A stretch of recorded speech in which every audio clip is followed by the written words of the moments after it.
Okay, we're bringing the Racer X Roundtable back. We did some of these in the off season, but there are so many opinions and so many ideas of what went down. And yes, we're only talking about a heat race from the Detroit round of Monster Energy AMA Supercross. Of course, this is Haiden Deegan against his teammate Jordon Smith. So we're bringing the roundtable back together to get all the opinions out there, and I'm sure you'll have plenty of your own. I'm Jason Weigandt. I'm going to hand it over to Donnie Moto Southers here and the rest of the group, and we're going to just say what's on our mind. Yeah, thanks, Weege. We are, of course, joined by Tom Journet, who was shooting video for us on the floor. We have Mitch Kendra, who was up with me in the booth, as well as Kellen Brauer, who was actually watching the race from home this weekend. So we have many unique perspectives of the action. Let's start off first, not to plug my own, but if you haven't seen it already, I did get to talk to Deegan just before he went into the press conference.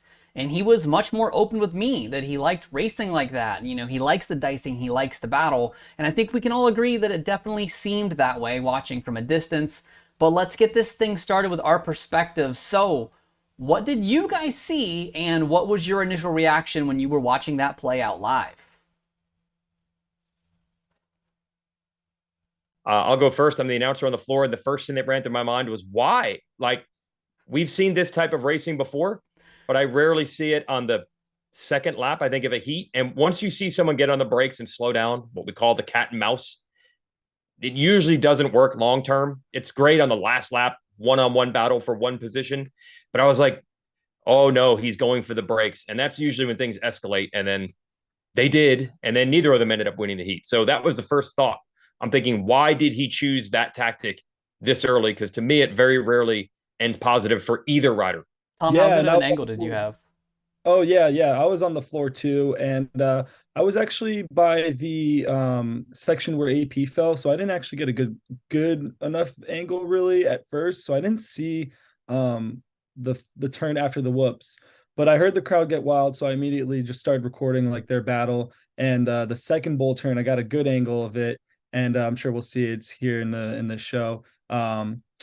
I don't know. It seemed personal at that point. I thought like they were kind of messing around at first, just because they were right next to each other and slowing down. I saw like the slowing down of Deegan, and yeah, I was just like, man, that's crazy. I don't know why you would just do that in a heat race, but yeah, it just looked a little personal. Yeah, I was gonna say from up in the press box, I was sitting next to Vital Mex's Lewis Phillips. We were kind of, Star's been 1-2, a couple of these races here so far. We were kind of watching it. Hayden got the little bit of early lead, and then Jordon was coming after him. And you can see off the finish line jump, Hayden looks back and, quick look, whatever, you can tell it's a Star bike usually going behind you. And then Jordon gets a great run through the whoops. And like we said, we're kind of like, initially you're kind of like, oh, cat and mouse, whatever. And then, it's 3 turns in a row, 4 turns in a row. And then you're kind of like, okay, this isn't just back and forth. This looks like a little personal. And yeah, it was tough to say because one guy could let off whatever, but yeah, they just ended up, colliding there a little bit. So definitely not an ideal situation, like you guys were saying, for the points. There's no points for the heat race and their teammates, so it's kind of like unnecessary at that point. Yeah, I would say from watching it at home, it was like you could just slowly see it build to the point where they both got together in the end. And like Ricky on the broadcast had the reaction of like, that was way over the line. Like right away, Ricky was on top of saying like he thought that was too much, but you could see it was incidental contact at first, then real cat and mouse, then real dive bomb from Deegan, and then real trying to take him back out from Smith. And then they both get together and Smith goes down. Like you're saying, it was just like what just happened? Like, why did this build so fast to get to the point that they're at each other's necks for 3 straight corners? So weird. Yeah, and yeah, that's my proof right there that in the end, exactly what almost always happens in these situations. First, you're going slow on purpose. Deegan's on the brakes to make sure that Smith can't get under him. So that allows other riders to catch up. Then they tangle, and Jeremy Martin gets around. So that's what's jarring. And then I know that it's like, hey, they're racers and they want to win, but we've seen them battle in other races and not resort to this tactic. So it's not like they didn't want to win the previous 4 rounds of the series. They didn't get this aggressive. So let me move to this.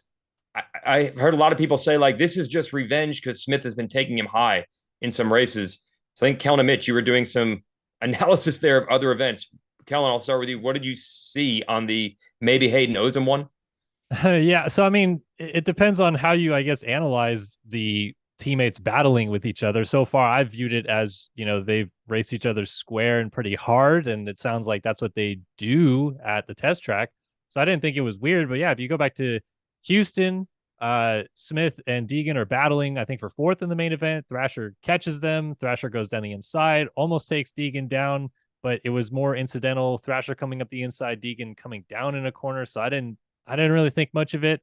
And then at the Triple Crown in Arlington, Smith gets into Deegan in the second turn of the second race. And then they later got into it after the whoops where Deegan got into Smith a little bit. But again, it felt more incidental contact where it was two guys that maybe weren't so aware of how close they were or where they were on the racetrack in a sense.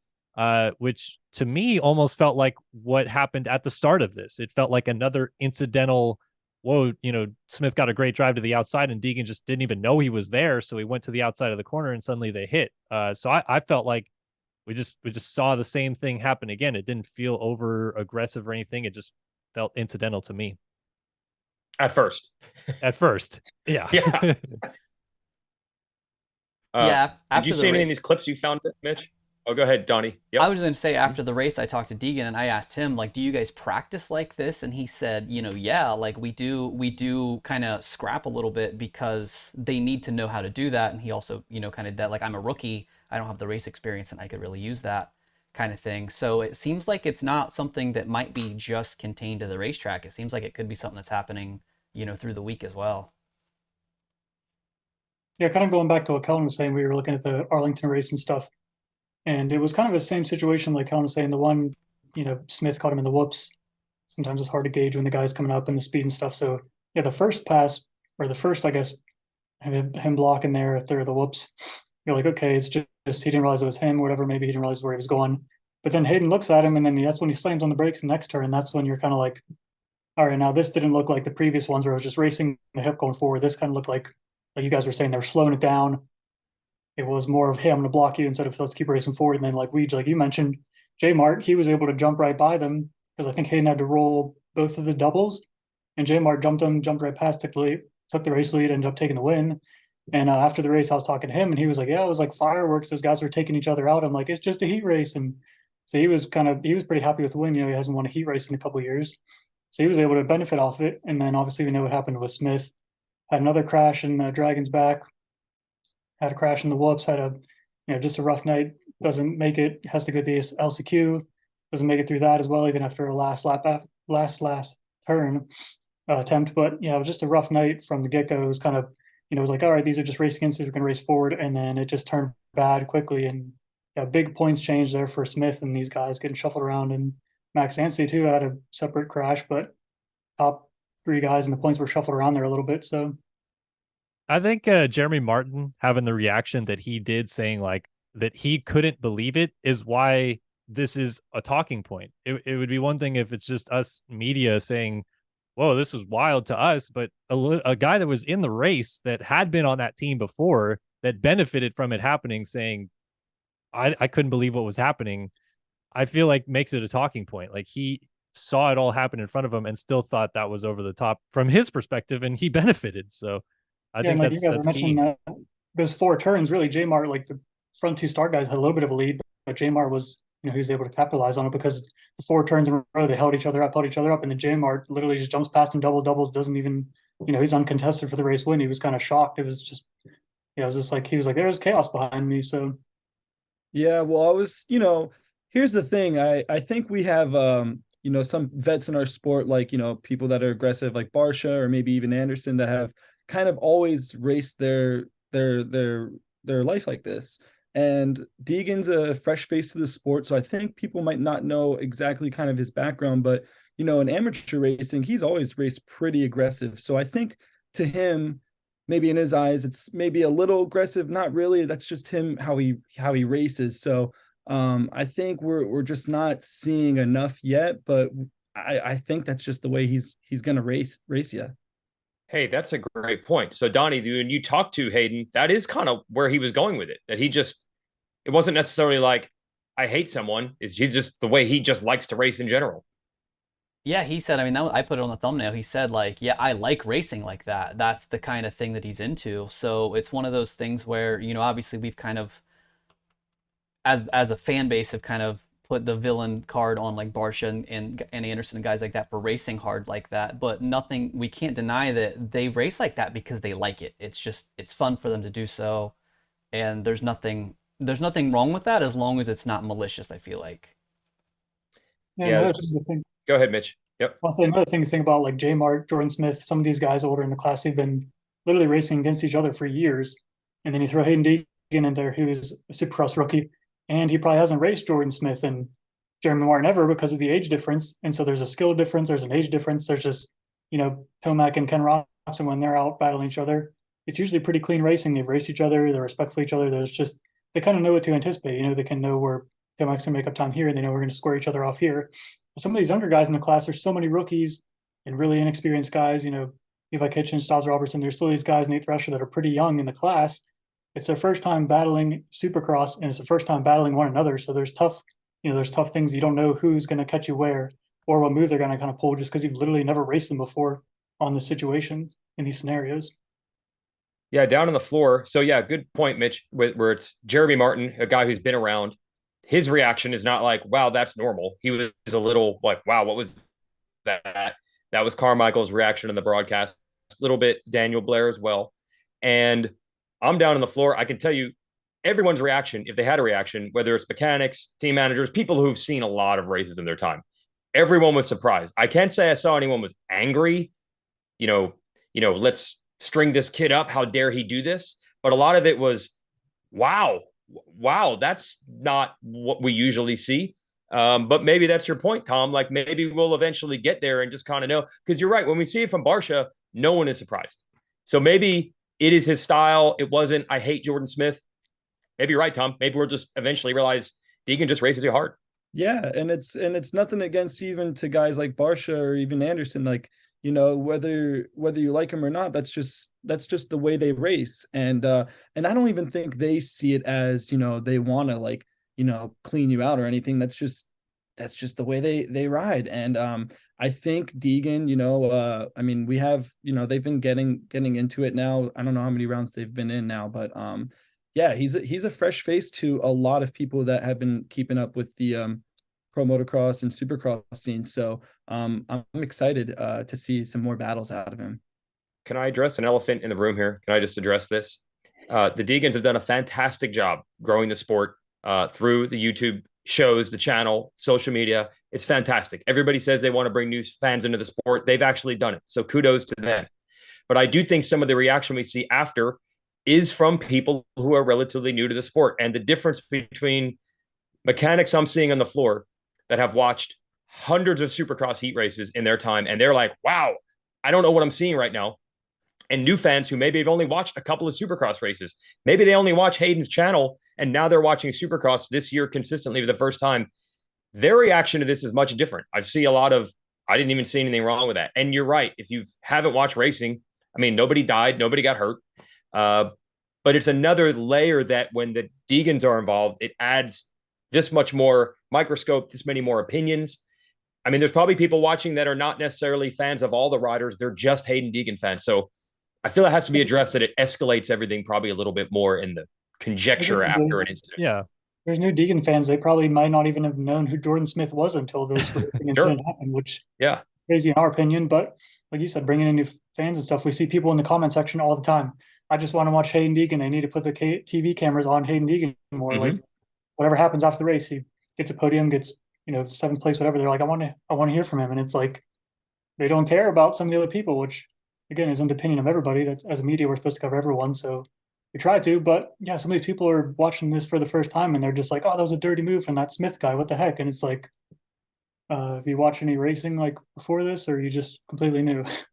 Well, what I feel like it needs to, stem from this is if this is Deegan, if this is what we're going to get from him, if this is the type of racing that he's going to do, which as his amateur career suggests is a possibility, what this does as a pro versus what happened in the amateurs is if he takes somebody out in the amateurs and that person retaliates and takes him back out, you lose the title that week at whatever it is, at Freestone, at Minios, whatever. But this is going to carry on now from now until the end of his career with whoever he gets into. So, and it happens for a championship scenario too. Like if he gets into it battling for a championship next year, maybe Jordan Smith remembers this, and maybe somebody else that he gets into remembers this. It's why it's hampered Barsha in the past. It's why it's hampering Jason Anderson this year. And so I think that that's a more overarching theme that you have to consider at this level of why racing at that aggressive magnitude can be a more detriment for you than just, oh, it's straight up racing. We're just out here having a good time. Yeah. Yeah, and like we said, they did shuffle the points up a little bit, and I think that was kind of the talk a little bit. Deegan said, hey, I think he was 5th in points. You know, that's what he said in the press conference. He was like 5th in points or something. Really, him, Jordan Smith, and Nate Thrasher all entered with a shot at getting, you know, above one another, the 3 teammates, and leaving the night 3rd in points. So really, you know, they could catch Hansty, and we ended up knowing he had a rough night too. So really, whoever bested of the 3 teammates could leave 2nd in points.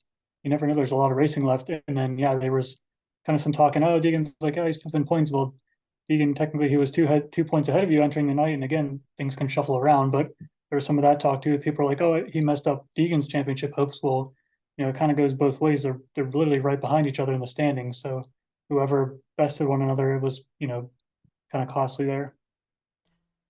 And unlike World Supercross, you know, we're not really a team sport. We say those things, and like you said earlier about, you know, a lot of newer fans in this, they might be like, well, what do you mean teammates? There is no team here. They all score their points individually. So yeah, it is a team, but you know, Hunter was 33 points ahead of Jordan Smith. So for somebody to say, oh, you took him out of the championship, he was already kind of out of the championship as far as winning the title. So then you just have these 3 star guys that are literally battling to be on the podium for the championship. And once Anstey had his bad round, you know, now 2 of them could end up on the podium. So at what point is it more important for them to focus on their own championship in itself? Because I'm sure that Haiden Deegan, you know, why wouldn't he want to finish 2nd in the points, even if the title feels so far out of shot? And then going back to something, Donnie, you talked to Haiden a little bit afterwards about going back to the team truck, because yeah, it's a team sport, but it's all individual racing, but they literally have to go back to the same semi truck. You know, they're hanging out there in the lounge during the race or other races, and they're getting their mechanics to work on their bikes in the same area. They're passing each other to get snacks and stuff. Like, they're literally in the same truck. What did he say about, you know, going back to the heat or to the semi after the heat race? He did say, because I just asked, you know, were they waiting to have a conversation? And he did say, yeah, like, you know, there was definitely something, but he obviously didn't, you know, get into it. That's when he just said, like, I like racing like that. I'm a rookie. I need to get those reps. He's a veteran. You know, I know he kind of repeated that type of sentiment in the press conference, but I mean, he definitely said there were words to be had when he got back to the truck. Yeah, and you asked him about Jordon not making the main too, and he felt a little. Look, Jordon messed up many times on his own. We are not putting all the blame on Haiden Deegan. I mean, Jordon went down to the whoops trying to make passes. He went down on the Dragon's back. He got a bad start in the LCQ. He stalled. Valiant effort to get in. We're definitely not saying that Haiden Deegan is only responsible for this, but it did set, of course, a chain of events. So you asked Haiden a little bit if he had a little bit of regret on it. And yeah, and he did, and he did say it. Like, obviously, he didn't want to commit fully to that, and I totally understand for him. He doesn't want to come out and say something so matter of factly, but he did seem remorseful. Like, he did use that kind of language, and like you said, it wasn't his fault. Jordon had plenty, 10, 11 other minutes to just get it just enough together to beat a bunch of guys he's clearly better than, and he couldn't do it. But I don't think that you can say that he had nothing to do with it, because he's not going to, you know, he could have probably just rode around in 7th and made it, but he wanted to get back up to get that gate pick. So I think that contact early in the race that took him down, it did affect him for the rest of that heat race and the LCQ for that matter, because for a guy like Jordan Smith, it's not just about making it in the main. It's about getting in the main and putting him in a position to, you know, fight up front. And it's really hard to do that in our sport with a 18th place on the gate or 17th place gate pick or whatever he might have ended up with. Do we go to the press conference now? Is it time to discuss the press conference? Well, I was going to say real quick, one thing we didn't really hear from Jordon is he put out a pretty classy Instagram post late Saturday night, which again, he was probably able to calm down at that point and just kind of apologize to his teams. He's healthy and everything, or apologize to his sponsor and the team and everything, and he's healthy. But really, for the most part, we haven't really heard from his side of it again, it's a tough night, so we really didn't expect him to be at the media scrum. But this is all kind of coming through what we have through the press conference and the media scrum, and we don't really have Jordon's side of it. So I'm sure at some point there was a little bit of frustration, but like I said, a pretty classy post on Instagram from him late Saturday night. So I do want to say real quick before we move on to the press conference that I've had a lot of comments on my Deegan video be like, why haven't we heard from Jordon? And, get a thing from Jordon. And, we did see Nate, and I at least got Haiden, and he was in the press conference. We did get the rest of Star to talk to after the race, but like you said, Mitch, we did not have Jordon Smith. So for anybody being like, why haven't you talked to Jordon? He didn't make himself available to us. So unfortunately, we can only get what the riders allow us to have. Also, you have to remember, everybody, when he doesn't make it to the LCQ, he probably, first of all, it's 19 degrees out. It was not a fun environment, even on a good night. He probably left before the 250 main even started, which is almost an hour and a half before the press sessions begin. He was probably at his hotel an hour before the press conference even began. So, yeah, we had no chance. But okay, let's get to the press conference. Who attended the press conference for Racer X? I know Weege, you did. Was it just you? Yeah, it's just me. And then by chance, it ended up being Hayden's mom and dad who sat next to me because I was in the front and they wanted to take some pictures, I'm sure. I mean, what's actually pretty interesting about this, the Deegans have accomplished a lot. Let's not forget, this is only the second career podium for Haiden. I mean, they were stoked. Forget the heat race, forget the drama. Mom and dad were just pumped. So it was funny to be sitting next to them and just seeing them smiling. We're thinking this is a dramatic, controversial thing, and they were just pumped. So David Iser, I believe, was the one that asked the question. That this is what caused the whole fiasco. I've seen it on Twitter a million times. I just want to say, because again, as somebody that I did get the quote from Deegan, I got the only interview I think that wasn't in the press conference, at least the only one that I've seen, is that he answered my questions pretty gracefully. And obviously with Isers, he kind of pushed back, and then obviously Hunter had to jump in, which I really applaud Hunter for doing that to, help out a fellow racer and a young guy and somebody that's not even his teammate. It feels like Hunter feels a little bit of sympathy towards him, because obviously we've seen a lot of critical things about Hunter and how he's ridden in the past. But do you think that maybe we as a media should be a little better in how we word these questions to be able to get these riders to open up a little bit? Kellen, I know you talked to guys a lot during the pre-race interviews. How about a better question?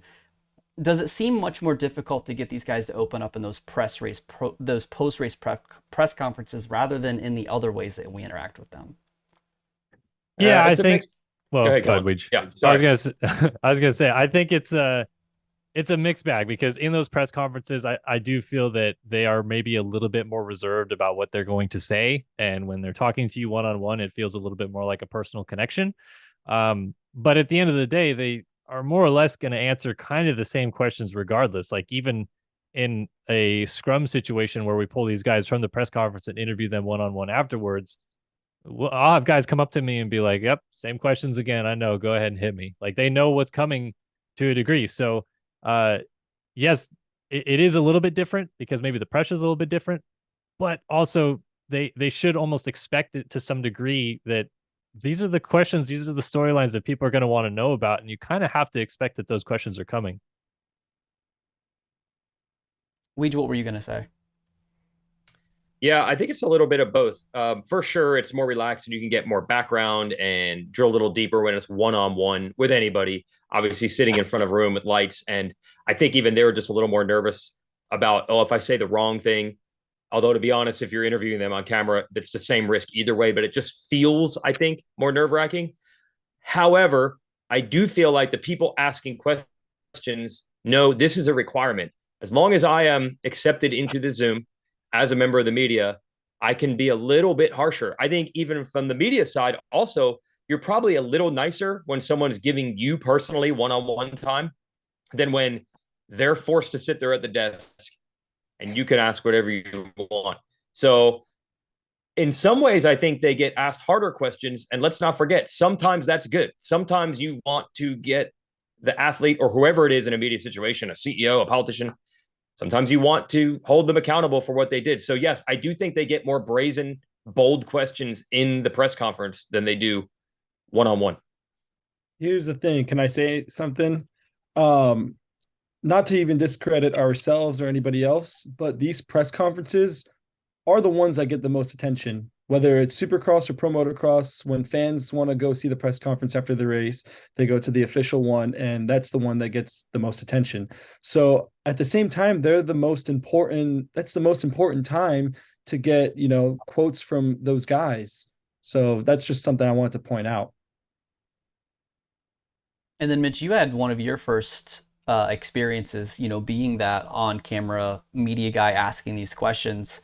How can you just attest to like how stressful it is to ask these guys these questions that that they probably don't want to answer, but you got to be the one to like get it out of them?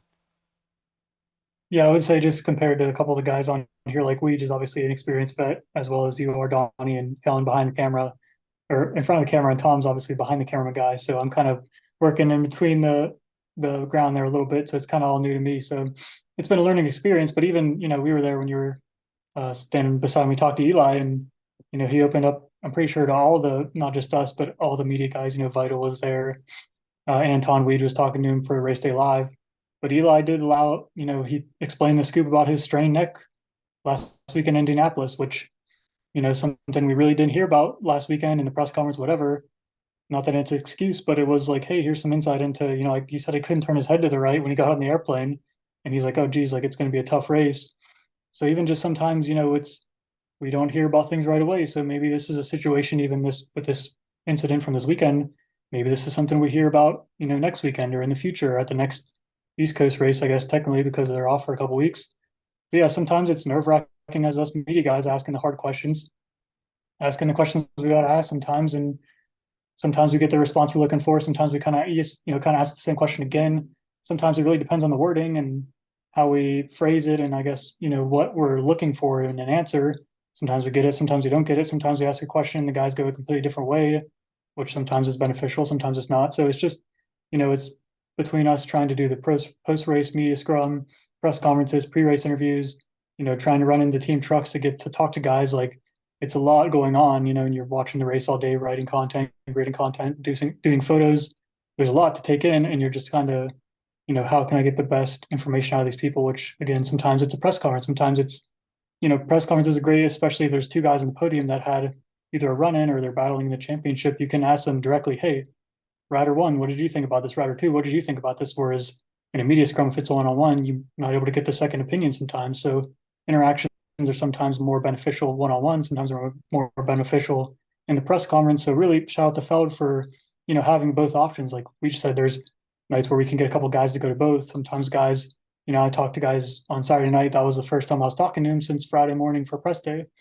Sometimes you just aren't able to talk to the guys in both situations. So having the opportunities for us to do the press conference and the video scrums it's very beneficial for us media people. I think we can all agree that there's nobody really at blame here. Did Haiden get a little out of line? Sure. Does Jordon, as the veteran, should maybe have backed off and picked a different part on the track to do this? Sure. But if there's anything, I guess we can agree is that whether you're 17 like Haiden is or in your late 20s like Jordon is, in that moment, the competitive streak that you have, it's so hard to just say, I'm going to let this guy go. I'm just going to back out of this battle and let it go. And all of you guys ride and probably race at some point as well as just like I did. That's just something that we can't really fault them for they're paid to race. And it's ridiculous to ask them to not race. Yeah. And Tom, you made the point about we just need to realize that, maybe Hayden's a little more aggressive than we thought. He also is a rookie and he's only 17. I mean, we might just be able to chalk this entire thing up to, he's young, he's full of testosterone, he's a little immature on the track, and he wants it bad. And that leads to a lot of this. I'm asking myself over and over, why? It might just be that simple. He's a 17-year-old rookie. It might be it. It's the new Bam Bam, baby. Danger boy. As far as Hunter pushing back in the press conference, I feel a lot of that was, I don't think Hunter was happy about being questioned about running into Thrasher or Thrasher going down, I should say, at Daytona, because I think Hunter, as he said, didn't even feel any contact. But either way, they both went into a corner and only one man emerged. And I think Hunter feels he's relatively innocent in that one. And then he had to endure a week or two now of hearing some critics. And I think that was him venting on that. And his point is correct. We joke about it internally all the time. Fans say they want personality for the riders, ridership personality. They get mad about the personality. Fans say they want to see old school aggressive racing. They get it. Then they complain that that's dirty riding, or they complain that the riders aren't aggressive enough. It is all over the map. And I think as a rider trying to just avoid criticism, which most humans want to do, Hunter's like, man, this ping pong match, it's one or the other. I can't survive. I think he was lashing out to me as much as what he dealt with a few weeks ago with Thrasher, or maybe running into Shimoda last year at Pala. He probably got criticized for that. As much as he was talking about the Deegan situation, I think he was talking about his own personal experiences, and he's not wrong. You do hear it 50-50, two different things at the same time. Yeah, and I think as an extension to that, I mean, I can only speak for myself. Maybe you guys feel this way. I don't really care. If they want to blow each other up all day long and take each other out, whatever. We'll cover it any day. But no we matter still what. have to ask the question. We still have to go to that press conference and be like, why did you do it? And it's not like I'm thinking, in my own personal opinion, well, you're an idiot. Why did you do it? I'm just asking you a question. Why did you do it? And so at the end of the day, like, that is the disconnect I see some people not really understanding, is that we as the media, we're just asking the storylines questions. Sure, maybe Iser's questions at this particular press conference were a little too leading, but when we're asking Hunter about the Thrasher situation, all we're asking for is for you to explain your perspective in that situation. And that's all I really want to know. And that's all I really wanted to know out of Haiden Deegan. And I didn't feel like at the press conference, he really accentuated the reason why he was racing like that. And so that's why Iser pushed the question. And that's why we're at this whole situation that we're at now. So again, I don't care. Take each other out all day long. Punt someone off the track if you want. But at the end of the day, we still have to be there to ask the questions when you guys do it. Amen, brother. We just want to know why. That's it. We just want to know why. Yeah. It's all we care about. All right, guys, thanks for joining me. Any last remarks about the weekend, or are we just ready to get to the other coast and see what those guys are up to? I will say I'm excited for the East-West shootout coming up. See Danger Boy with all the other guys. Get a little sneak peek before this summer. I was gonna say that's kind of like we mentioned before. There's so many younger guys, like first, second, third year guys. This is the first time these guys are racing each other, and it's in a pro level scene. So I think that's going to be really exciting, like you said, for the showdown, the rest of the series, for motocross, super motocross. So many young guys, you never know what's going to happen.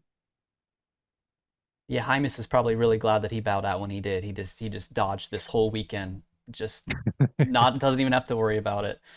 Yeah.